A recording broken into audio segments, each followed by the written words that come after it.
Hey guys, I want to share with you one of my favorite nighttime beauty routines. I use this product called Glow Recipe. It's an actual serum, but it's very lightweight. It doesn't feel sticky or heavy. And just a slight little pump of it. I'm going to show you my trick. I put it on the top of my hand rather than putting it on my fingers or directly onto my face first.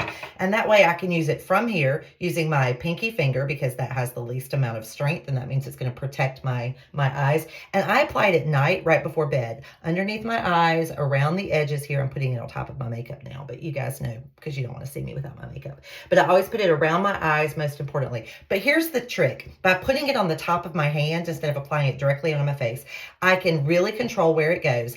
And when I'm done, I can rub the rest of it into the tops of my hands like this.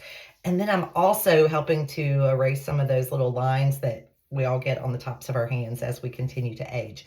So I'm protecting the skin, the delicate skin around my eyes, but also on my hands as well. So I do love using this. I use it every night. It's called Glow Recipe. It's a Plump Hyaluronic Serum.